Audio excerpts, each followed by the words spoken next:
Hello and welcome back to our studies. Today we're going to talk about trials and temptations, something that every single one of us has gone through. Jesus went through the same thing. We read in the Bible that Jesus was tested in every way and yet without sin. And so we shouldn't be surprised when we are tested, when we face various trials. But the Bible gives us a great deal of comfort, and it tells us how to deal with them. Notice what we read in 1 Corinthians chapter 10 and verse 13. It says, "No temptation has overcome you, but such as common to man, and God is faithful, and will not allow you to be tempted beyond that which you are able.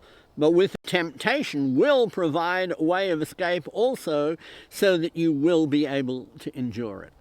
Now, just a quick word on this word that's translated here, temptation. The Greek word that is used here can also and is translated as trials. So when we read trial or temptation, we're talking about the same thing. Okay, let's get on to this verse. "No temptation has overtaken you, but such as common to man." You know those times when things just seem too hard for you? When you're depressed, when you're overwhelmed by the trials, the temptations that are facing you, and you feel, why me? Why am I the only one that is going through this? Well, this is one of the comforting things in this passage. We all go through the same trials and temptations, maybe at different times, but you're not alone. I'm not on my own. Even when it feels like I'm not on my own, this is something that those in the church, Christians,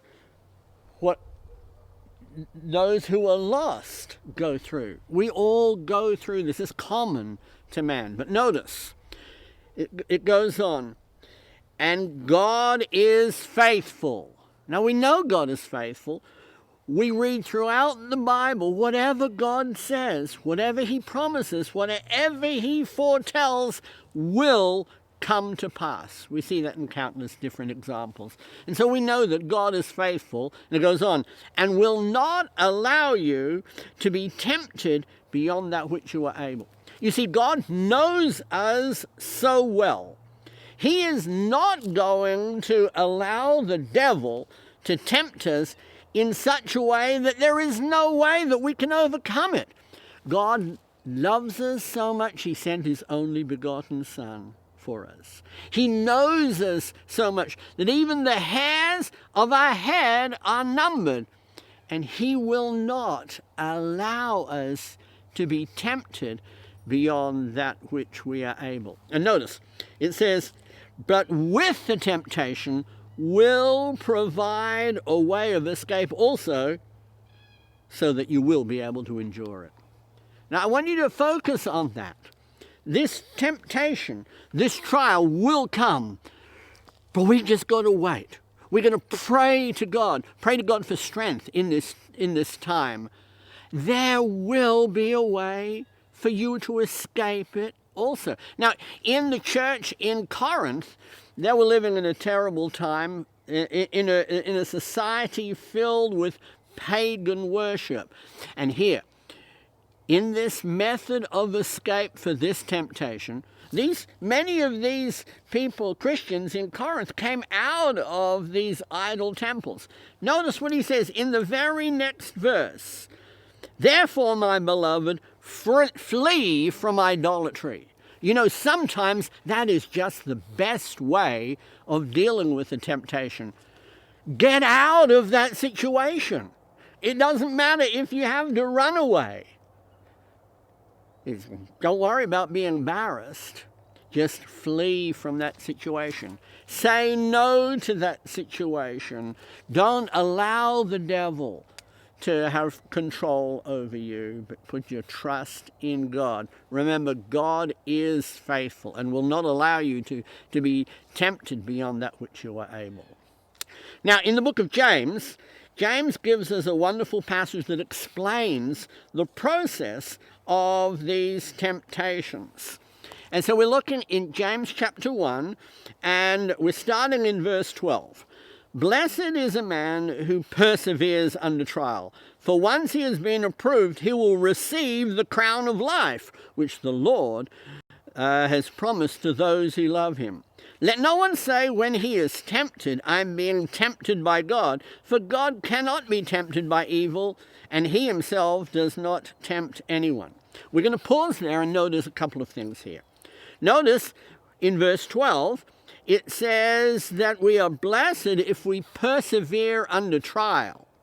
The next verse, it talks about being tempted. It's talking about the same thing. A temptation is a trial, and a trial is a temptation. And so we need to recognize that it isn't God who's causing this to happen. When Eve was tempted in the garden, we go there so often to look at that first sin. It wasn't God who was tempting Eve, it was the devil. And so whenever we are tempted, whenever I am tempted, it's the devil behind it. Remember that. But let's look at how the process of this temptation works. Verse 14, but each one is tempted when he is carried away and enticed by his own lusts. Then when lust is conceived, it gives birth to sin, and when sin is accomplished, it brings forth death. Now you see, all of us have lustful thoughts come into our mind. Uninvited. They just come into our mind. The devil puts them there. We don't want them there, but he puts them there. You see, the problem happens, notice what it says there, when we are carried away and enticed by our own lusts. You know, sometimes we think, this thought has come into my mind. I'm never going to follow through with it. I'm never going to sin. But it's kind of nice just kind of play with it in my mind. No. You see, we're carried away and enticed by our lusts. We need to say, begone, Satan. Have nothing to do with it. Jesus tells us in the Sermon on the Mount that the man who looks upon a woman with lust in his heart has already committed adultery in his heart. You see, this is where sin starts. You see, when we do that, when we are carried away and enticed by our lusts, verse 15, when lust is conceived, when we allow lust to conceive in our heart, it gives birth to sin, and when sin is accomplished, it brings forth death. So how do we deal with temptation, with trials in our life? We stop it at its source.